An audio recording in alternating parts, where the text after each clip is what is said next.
Hello dear students, आज का हमारा चैप्टर है हमारा पर्यावरण। पर्यावरण क्या है? यह वह परिवेश होता है जहाँ पर जीव रहते हैं। अब पर्यावरण से ही रिलेटेड हमारी टर्म आती है पारिस्थितिकी तंत्र, या हम इसको इकोसिस्टम बोल सकते हैं। ये क्या है? दोनों ही एक दूसरे से इंटरकनेक्टेड हैं। पर्यावरण से ही हमारा इकोसिस्टम बना है। अब हम इनमें डिफरेंसेस देख लेते हैं। क्या डिफरेंस है पर्यावरण और पारिस्थितिकी तंत्र में? पर्यावरण वह परिवेश होता है, वह जगह होती है जहाँ पर जीव रहते हैं। जैसे हम अपने घर में रहते हैं, ये हमारा पर्यावरण है। हमारे आसपास के जो सराउंडिंग्स हैं वो हमारा पर्यावरण है। अब पारिस्थितिकी तंत्र क्या होता है, इकोसिस्टम क्या होता है? यह वो समुदाय है, मीन्स ग्रुप बना हुआ है जहाँ पर जैविक और अजैविक घटक हैं, एक दूसरे के साथ इंटरेक्ट करते हैं, अंतःक्रिया करते हैं। पर्यावरण के अंदर भौतिक घटक शामिल होते हैं, मीन्स जो फिजिकल चीज़ें हैं। जैसे हम हमारे जो आसपास हमारे चारों ओर जो चीज़ें प्रेजेंट हैं, जो भी आप देखते हैं, जैसे हवा है, हवा के अंदर बहुत सारी गैसें होती हैं, धूल के कण हैं, एक जो परत, एक आवरण बना हुआ है। पारिस्थितिकी तंत्र के अंदर जैविक घटक होते हैं, जीव जंतु होते हैं। यह जीवों के लिए रहने की जगह प्रदान करता है। और इकोसिस्टम के अंदर क्या है, यह तत्वों के बीच परस्पर क्रिया प्रदान करता है, मतलब वो कैसे एक दूसरे की मदद करते हैं। यह जीने की स्थिति प्रदान करता है। और पारिस्थितिकी तंत्र के अंदर यह घटकों के बीच, जो जैविक और अजैविक घटक होते हैं, उनके बीच संबंध को जीवित रखता है। पर्यावरण वृहत या सूक्ष्म हो सकता है, मीन्स छोटा हमारा एनवायरनमेंट हो सकता है पर्यावरण, एक एरिया। बड़ा भी हो सकता है। पारिस्थितिकी तंत्र जलीय या स्थलीय हो सकता है, मीन्स जैसे जल में रहने वाले जो जीव हैं, जल में हमारे जो अजैविक घटक हैं। स्थल में रहने वाले जो जीव होते हैं, स्थल में जैसे हमारी मिट्टी है, हवा है, पानी है, ये सब इसके अंदर आते हैं। पर्यावरण, जब कोई जीव एक स्थान से दूसरे स्थान पर जाता है तो उसका पर्यावरण बदल जाता है। इकोसिस्टम के अंदर क्या है, जीव जहां भी यात्रा करता है, पारिस्थितिकी तंत्र एक जैसा होता है। मतलब जल में रहने वाले जीव जल में ही रहेंगे, चाहे वो कहीं भी चले जाएं। स्थल में मिट्टी में रहने वाले जीव मिट्टी में ही रहेंगे। तो हर जगह जो इकोसिस्टम होगा वो उनके लिए समान रहेगा। पर्यावरण समय में एक स्थान मात्र होता है। जैसे हमारे लिए हमारा पर्यावरण हमारा घर है, हमारा स्कूल है। और इकोसिस्टम जो है प्रकाश संश्लेषण जैसी सभी आवश्यक जीवन क्रियाओं पर निर्भर करता है। मतलब जितनी भी आसपास जो भी प्रतिक्रियाएं हो रही हैं उन सब पर वो निर्भर करता है। अब हमने इकोसिस्टम के अंदर दो टर्म पढ़ी हैं, जैविक और अजैविक घटक। ये क्या है? अजैविक घटक होते हैं जहां पर भौतिक चीजें हैं, जैसे हमारा तापमान, आर्द्रता जो नमी वातावरण में होती है, प्रकाश और वायुमंडलीय दाब, वायुमंडल के अंदर कितना प्रेशर है, दाब है गैसेज का। अकार्बनिक पदार्थ जैसे जल, oxygen, carbon dioxide, nitrogen, means जिनमें कार्बन नहीं है। अब कुछ ऐसी चीजें होती हैं जिनके अंदर कार्बन प्रेजेंट होता है, उन्हें कहेंगे हम कार्बनिक पदार्थ, प्रोटीन, कार्बोहाइड्रेट, लिपिड्स। नाउ जैविक घटक। जैविक घटक के अंदर सबसे पहले आते हैं हमारे उत्पादक, जो खाना बनाते हैं, हरे पेड़ पौधे। अब उन उत्पादक को कौन यूज कर रहा है, मीन्स किस किस को जो उत्पादक हैं वो खाना प्रोवाइड कर रहे हैं, वहाँ है हमारे उपभोक्ता। उपभोक्ता कई तरह के हो सकते हैं, primary consumer, secondary, tertiary. Means जैसे हरे पेड़ पौधों को छोटे छोटे कीट खाते हैं, फिर उन छोटे छोटे कीटों को बड़े पशु खाते हैं। तो इस तरह से एक सीरीज बनती हुई चली जाती है। थर्ड है अपघटक, कि जो हमारे वातावरण में कुछ वेस्ट चीजें हैं, जो मरे हुए गली सड़ी चीजें हैं, उनको खत्म करने के लिए होते हैं सूक्ष्म जीव, अपघटक। अब पर्यावरण में ही दो नेक्स्ट टर्म्स हैं, जैव निम्नकरणीय पदार्थ। वे पदार्थ जो सूक्ष्म जीवों के द्वारा नष्ट हो जाते हैं, जो अपघटक होते हैं वो उनको नष्ट कर देते हैं, जैसे सब्जियों के छिलके, कागज, पत्तियां। अजैव निम्नकरणीय पदार्थ जो सूक्ष्म जीवों द्वारा नष्ट नहीं होते, वो यूं के यूं वातावरण में बने रहते हैं और कहीं ना कहीं वो हमें नुकसान देते हैं, जैसे प्लास्टिक, डीडीटी, पारा, लैड। अगर ये वातावरण में कहीं मिट्टी पर गिर जाते हैं तो ये वहाँ सालों तक बने रहते हैं और हमारी उपजाऊ क्षमता को कम करते हैं। अब है बहुत ही इंपॉर्टेंट टर्म्स, खाद्य श्रृंखला और खाद्य जाल। खाद्य श्रृंखला और खाद्य जाल, ये 100% क्वेश्चन आता है। श्रृंखला जिसमें एक चेन बनी हुई है, जैसे हरे पेड़ पौधे जो उत्पादक होते हैं उनको छोटे कीट, प्रथम स्तर के कीट, प्राइमरी कंज्यूमर उनको खाते हैं। फिर सेकेंडरी कंज्यूमर्स होते हैं, जैसे मेंढक है, मेंढक टीडी को खाता है। फिर सांप मेंढक को खाते हैं, और जो बाज होता है वो सांप को खाता है। तो यहाँ पर जो भी ऊर्जा थी पेड़ पौधों के अंदर जिन्होंने खाना बनाया, वो ऊर्जा टिड्डी के पास गई, फिर वही ऊर्जा मेंढक के पास गई। कुछ ऊर्जा को मेंढक अपने काम में यूज करता है, कुछ ऊर्जा जो बच जाती है जब स्नेक उसको खाता है उसके पास वो ऊर्जा चली जाती है, और फिर बाज के पास। ये है एक सीधी श्रृंखला। अब जब एक श्रृंखला दूसरी श्रृंखला से कनेक्ट हो जाती है उसे कहा जाता है खाद्य जाल, फूड वेब।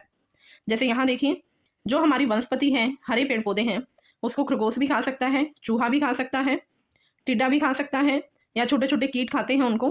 फिर उसको फर्दर, जैसे खरगोश को बाज खा सकता है, या अभी अभी हमने देखा टिड्डे को फ्रोग खाएगा, फ्रोग को सांप खाएगा और सांप को बाज खाएगा। फिर नेक्स्ट चूहा वनस्पति को खाता है, यहाँ से बाज भी खा सकता है इसको। तो जब एक चेन दूसरे के साथ कनेक्ट हो जाती है, मतलब अगर किसी बड़े जीव को अपनी चेन वाले जीव नहीं मिलते हैं तो वो दूसरी चेन के प्राणियों को खाना शुरू कर देता है। तो इस तरह से एक जाल बन जाता है जिसे खाद्य जाल कहा जाता है। अब ये आहार श्रृंखला के कुछ गुण हैं कि आहार श्रृंखला क्या है। एक ऐसी श्रृंखला या चेन है जिसमें एक जीव दूसरे जीव को भोजन के रूप में लेता है। ऊर्जा भोजन द्वारा एक जीव से दूसरे जीव में जाती है। ऊर्जा का स्थानांतरण एक ही दिशा में होता है, मीन्स जो जीव दूसरे जीव को खा रहा है तो दूसरा जीव जो खाने वाला है उसी के पास ऊर्जा जाएगी। ऐसा नहीं है खाने वाले जीव के पास भी ऊर्जा आ जाए दूसरे से। और सूर्य की जो ऊर्जा होती है, जितनी भी ऊर्जा सूर्य के पास होती है उसका 1% भाग ही पेड़ पौधे अवशोषित करते हैं खाना बनाने में। अब जो एक पोषी स्तर है से दूसरे पोषी स्तर में जब एक जीव दूसरे को खा रहा है, मतलब जो पहला जीव जो जिसको खाया गया है वो है एक स्तर, एक पोषी स्तर, अब जो खा रहा है उसको वो है दूसरा पोषी स्तर। तो वहां से जब ऊर्जा जाती है वो 10% ऊर्जा वहां पर जाएगी और इसे कहा जाता है 10% नियम। मतलब एक पोषी स्तर से दूसरे पोषी स्तर में जो ऊर्जा जा रही है वो पहले वाले पोषी स्तर का 10% ऊर्जा वहां जा रही है और 90% ऊर्जा वो पोषी स्तर अपनी जैव क्रियाओं में, जो सांस ले रहा है, भोजन का पाचन कर रहा है, उत्सर्जन कर रहा है, जितनी भी क्रियाएं वो करता है उसमें वो उसको प्रयोग कर लेता है। अब ये देखिए बेटा, ये डायग्राम है हमारा पोषी स्तर का। ट्रॉपिक लेवल्स, कौन किसको खाता है, लेवल्स के अकॉर्डिंग यहाँ अरेंज किया गया है। सबसे पहले जो आधार में आते हैं वो होते हैं उत्पादक, जो खाना बनाने वाले होते हैं हरे पेड़ पौधे। हरे पेड़ पौधे सूर्य से ऊर्जा लेंगे और सूर्य से ऊर्जा का 1% भाग जाएगा उत्पादक के पास। अब उत्पादक को जो प्राइमरी कंज्यूमर्स होते हैं, प्रथम उपभोक्ता होते हैं, जो छोटे छोटे कीट होते हैं वो इनको खाते हैं। फिर सेकेंडरी कंज्यूमर्स हैं, द्वितीय उपभोक्ता, जैसे चूहा, चिड़िया, फ्रोग, वो छोटे छोटे कीटों को खाएंगे। फिर स्नेक, आउल, ये सेकेंडरी कंज्यूमर्स को, द्वितीय उपभोक्ताओं को खाएंगे। इस तरह से ये एक चेन बनी रहती है। अब यहाँ से जो ऊर्जा का स्थानांतरण होता है, सूर्य से ऊर्जा का स्थानांतरण होता है 1%। 1% में जैसे सूर्य के पास है ऊर्जा 10,000 किलो जूल, उसका 1% हम निकालेंगे गुना 1/100, तो वो रह जाएगा 100 किलो जूल। अब 100 किलो जूल ऊर्जा पेड़ पौधों के पास है। अब इनको जो प्राइमरी उपभोक्ता खाएंगे उसका 10% भाग जाएगा द्वितीय के पास, उसका 10% भाग जाएगा तृतीय के पास। तो ये जो 10% ऊर्जा ट्रांसफर हो रही है एक स्तर से दूसरे स्तर में, वो है हमारा 10% का नियम। तो यहाँ अब जैसे 100 से हम देखेंगे 10% कैसे आया। 100 का 10% आप निकालेंगे, 10/100 करेंगे तो रहेगी हमारे पास 10 किलो जूल। अब 10 से हम नेक्स्ट परसेंटेज निकालेंगे 10%, 10 गुना 10/100 तो आ जाएगा 1 किलो जूल। तो इस तरह से ऊर्जा का स्थानांतरण यहाँ होता है एक पोषी स्तर से दूसरे में। आहार जाल की परिभाषा, आहार श्रृंखला आपस में एक दूसरे से जुड़ी हुई होती हैं तो एक जाल बनाती हैं, उसे आहार जाल कहा जाता है। अब है इसके बाद ओजोन परत, वेरी इंपॉर्टेंट क्वेश्चन। ओजोन परत कैसे बनती है, इसका ह्रास कैसे होता है और क्या हमें इससे नुकसान होते हैं। ओजोन परत जो होती है वो हमारे वातावरण की दूसरी लेयर में प्रेजेंट होती है। हमारा जो ये वातावरण होता है चारों तरफ परतें बनी हुई हैं। तो यहाँ से फर्स्ट परत होती है ये ट्रोपोस्फियर, 0 से 10 किलोमीटर तक। फिर 10 से 50 किलोमीटर होती है हमारी स्ट्रेटोस्फियर, वायुमंडल का ही हिस्सा है ये। और इस परत में, सेकंड परत में होती है हमारी ओजोन की परत, जो हमें पराबैंगनी किरणों से बचाती है। सूर्य से जो प्रकाश की किरणें आ रही हैं, पराबैंगनी किरणें, वो इन किरणों को अवशोषित कर लेती है, रोक लेती है और हम तक उन्हें नहीं पहुंचने देती। अगर ये पराबैंगनी किरणें हम तक आ जाएं तो वो हमें बहुत ही ज़्यादा नुकसान दे सकती हैं। हमारी स्किन में प्रॉब्लम हो सकती है, स्किन कैंसर हो सकती है। तो ओजोन परत एक प्रोटेक्शन का काम करती है, हमें बचाती है इन किरणों से। और ये समताप मंडल दूसरी परत के अंदर ये होती है। अब ओजोन परत बनती कैसे है। ओजोन परत, ओजोन का जो सूत्र होता है वो है O3। ये जब O2 मॉलिक्यूल, O2 का अणु टूटता है O+O में, तो एक अणु फिर से ऑक्सीजन के अणु से आकर मिल जाता है और उससे बनता है हमारा O3। तो इस तरह से ये एक पूरी परत बन जाती है जो हमें प्रोटेक्शन दे रही है। 1985 में पहली बार अंटार्कटिका में देखा गया था, जहां ओजोन की परत की मोटाई कम हो गई थी, मतलब वहां पर एक छेद रूपी आकार ऑब्जर्व किया गया। जैसे यहाँ आप चित्र में देख सकते हैं, ये हमारी ओजोन की परत है पूरी और ये यहाँ छेद बना हुआ है। तो अंटार्कटिका में जो स्किन की प्रॉब्लम्स होती हैं वो बहुत ज़्यादा होती हैं वहाँ। यही कारण है कि यहाँ ये होल होने की वजह से जो पराबैंगनी किरणें हैं वो हम तक पहुँच पा रही हैं और जिसकी वजह से स्किन की प्रॉब्लम्स शुरू हो गई हैं। अब ओजोन परत कम क्यों होती जा रही है इसकी मोटाई, उसका सबसे मेन कारण होता है CFC, क्लोरोफ्लोरोकार्बन। ये हम शीतलन में, AC के अंदर और जो अग्निशमन होते हैं वहाँ पर इनको प्रयोग किया जाता है। CFC में से एक क्लोरीन का अणु निकलता है। ये एक क्लोरीन का अणु हजारों O3 के अणुओं को तोड़ देता है। O3 के साथ ये कंबाइन करेगा तो यहाँ से ClO प्लस O2 बाहर निकल जाता है। ये ClO फिर से Cl प्लस O में टूट जाएगा और फिर ये O हमारा अगेन फिर से प्रक्रिया करता है। ये ClO फिर से Cl क्लोरीन प्लस O में टूट जाता है। ये क्लोरीन का जो तत्व है फिर से O3 के साथ कंबाइन करेगा और फिर से O2 प्लस O में टूट जाता है। तो ये प्रक्रिया बार बार होती रहती है। तो इस तरह से O3 के अणु टूटते रहते हैं और हमारी जो ओजोन की परत है वो पतली होती जा रही है। इसके बहुत ही हानिकारक प्रभाव हम पर होते हैं। अब है जैविक आवर्धन। आवर्धन मतलब बढ़ना, जीवों के अंदर बढ़ना। क्या बढ़ेगा? कीटनाशक चीजें, हानिकारक रसायन पदार्थ। तो खाद्य श्रृंखला के प्रत्येक पोषी स्तर पर जीवित जीवों के शरीर में कीटनाशक जैसे हानिकारक रसायन पदार्थों की सांद्रता में वृद्धि को जैविक आवर्धन कहा जाता है।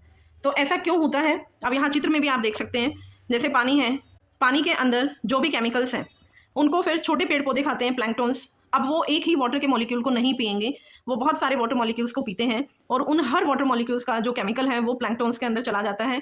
फिर उनको फिश खा रही हैं। अब फिश भी एक प्लैंक्टन को नहीं खाएगी, वो अलग अलग प्लैंक्टन्स को खाती है। तो उन सब की जो भी हानिकारक पदार्थ हैं वो सब उसके अंदर डिपॉजिट होते चले जाएंगे, इकट्ठे होते चले जाते हैं। और जो सबसे बड़े वाला पोषक स्तर होता है हायर लेवल पर, उसके अंदर उन हानिकारक रसायनों की मात्रा बढ़ जाती है। तो वो खत्म नहीं होते, वो उनके अंदर जमा होते रहते हैं और वो उन्हें नुकसान पहुंचाते रहते हैं। सेम जैसे घास है, घास में हम कीटनाशक डालते हैं। अब हिरण घास को खाएगा तो वो बहुत सारे पौधों को खाता है, तो उन सब का केमिकल एक हिरण के अंदर चला जाएगा। अब शेर हिरण को खाएगा, वो भी एक हिरण को खाने से उनका पूरी जिंदगी यापन नहीं हो सकता, तो वो भी बार बार खाते रहते हैं। तो उन सब का जो केमिकल है उनमें डिपॉजिट होता रहता है। गली हुई सड़ी हुई चीज़ों पर हम देखते हैं छोटे से भाग में ही बहुत ज़्यादा जीवाणु पनप जाते हैं। तो जीवाणुओं की संख्या ज़्यादा होती है और जो झाड़ियाँ होती हैं या जो मरे हुए गली सड़ी चीज़ें होती हैं वो कम होती हैं। तो इस तरह से यहाँ पर संख्या में परजीवी का अगर हम देखेंगे तो उसका जो पिरामिड है वो उल्टा होता है। अब देखिए जैव भार का पिरामिड। जीवों में भार, उनका वेट, जैसे घास को कीड़े खा रहे हैं, कीड़े को मेंढक खा रहे हैं। तो जैसे जैसे हम नीचे से ऊपर की तरफ जाएंगे इनका जो भार है वो कम होता जा रहा है। तो यहाँ पर भार कम होगा, नीचे भार क्या होगा? ज़्यादा। तो इसलिए सीधा पिरामिड है। मछली में देखेंगे छोटी मछलियाँ होती हैं उनका भार कम होता है, बड़ी मछली का भार बहुत ज़्यादा होता है। तो ज़्यादा भार होगा तो इसका जो शीर्ष है वो ज़्यादा लेवल तक पहुंच रहा है, ज़्यादा आधार है उसका, और नीचे से जो आधार है वो कम है। तो इस तरह से यहाँ का जो पानी का जो पिरामिड होता है, जल में रहने वाले जीवों का पिरामिड है वो उल्टा होता है। अब ऊर्जा का पिरामिड देखें आप, ये हमेशा ही सीधा होता है, क्योंकि पहले वाला जो पोषी स्तर है उससे दूसरे पोषी स्तर के पास जब ऊर्जा जाती है हमेशा ही 10% ऊर्जा जाती है। अगर पहले वाले के पास 100 किलो जूल है तो अगले पोषी स्तर में 10 किलो जूल ऊर्जा रहेगी, उससे अगले में 1 किलो जूल ऊर्जा रहेगी। तो ऊर्जा क्या होती जा रही है? घटती जा रही है। इसीलिए यहाँ पर जो रहेगा पिरामिड वो सीधा रहेगा। ये एग्जाम्पल आप यहाँ पर देख सकते हैं। जैसे पहले वाले में घास स्थल में देखें, उत्पादक बहुत ज़्यादा है, फिर प्राथमिक उपभोक्ताओं का नंबर कम हो गया है संख्या, द्वितीय फिर कम और तृतीय वालों का और भी कम। तो ये पिरामिड क्या है हमारा? सीधा, कि आधार ज़्यादा है और ऊपर संख्या कम होती जा रही है। अब नीचे वाले में देखें, जैसे उत्पादक हैं, हरे पौधे हैं, एक ही पेड़ के ऊपर बहुत सारे जीव डिपेंड करते हैं और फिर जो ये मर जाते हैं इन गली हुई सड़ी हुई चीज़ों पर, जो अपघटक होते हैं वो बहुत ही ज़्यादा अनगिनत संख्या में, मिलियंस में होते हैं। तो यहाँ इनकी संख्या ज़्यादा हो जाएगी अपघटकों की, उपभोक्ताओं की उससे कम और उत्पादक की उससे भी कम। ये भार का है कि भार में घास स्थल देखेंगे, यहाँ भार इनका ज़्यादा रहेगा, फिर भार कम हो जाता है क्योंकि जीव कम हो रहे हैं तो भार भी कम होगा और यहाँ पर भी कम। अब यहाँ देखेंगे जो जल के अंदर होता है पारिस्थितिकी तंत्र में, ये उल्टा होता है यहाँ, क्योंकि यहाँ जो प्लैंक्टन्स हैं वो न्यूमरस होते हैं, बहुत ज़्यादा होते हैं। तो इनका टोटल अगर हम भार देखेंगे वो कम रहेगा क्योंकि ये छोटे छोटे हैं। फिर उनसे जो मछलियाँ बड़ी हैं वो इनको खाती हैं, तो इन मछलियों का भार उनसे ज़्यादा बढ़ जाता है। बड़ी मछलियाँ जो शार्क होती हैं वो इनसे भी कई गुना ज़्यादा भार होता है इनका। और वृक्ष का पारिस्थितिकी तंत्र आप देखेंगे, यहाँ पर एक वृक्ष का भार बहुत ज़्यादा है, उस पर रहने वाले जीवों का भार कम होता है और उसके अपघटकों का भार और भी कम हो जाता है। संख्या में इसका उल्टा हो जाता है और भार के अंदर ये सीधा है। अब यहाँ पर आप ये ऊर्जा का देख सकते हैं कि जैसे हरे पौधों के पास जो ऊर्जा है 10,000 जूल है। अब अगले स्तर में जब ये ऊर्जा जाएगी उपभोक्ताओं के पास तो पहले 1000 किलो जूल रह जाएगी, किलो कैलोरी रह जाएगी, फिर उससे अगले वाले स्तर में 100, उससे आगे 10। तो इस तरह से ये जो पिरामिड होता है ऊर्जा का हमेशा ही सीधा पिरामिड होता है। अब है कचरा प्रबंधन की विधियाँ, कि कचरे को हम कैसे प्रबंधन कर सकते हैं, कैसे हम उसको स्टोर कर सकते हैं। तो सबसे पहला पॉइंट है कि जो कचरा होता है, जैविक चीज़ें जो होती हैं उनको हम खाद में परिवर्तित कर सकते हैं। सीवेज, जो सीवरेज के अंदर वेस्ट होता है उनका हम उपचार करें, उनके अंदर कुछ केमिकल्स डाल दें। कूड़ा जो है उसका भराव क्षेत्र, कूड़े को हम कहीं गड्ढे बना के वहाँ दबा दें, कंपोस्टिंग कर दें, जो कंपोस्टिंग प्रोसेस होती है जिसमें जो जीव हैं वो चीज़ों को नष्ट कर देते हैं अपघटकों के द्वारा। पुनः चक्रण किया जा सकता है, पुनः चक्रण में लाया जा सकता है। जैसे कांच होता है, कांच की कोई चीज़ टूट जाती है, हम दोबारा उसको मशीन से में ले जाके फिर से कुछ बना सकते हैं, तो पुनः चक्र हम कर सकते हैं, उपयोग में ला सकते हैं। भस्मीकरण किया जा सकता है, जो थर्मल उपचार से, इलेक्ट्रिसिटी की हेल्प से हम कचरे को राख में परिवर्तित कर सकते हैं। तो इस तरह से हम वातावरण को स्वच्छ रख सकते हैं। आई होप आपको ये समझ आया होगा। Thank you, bye bye.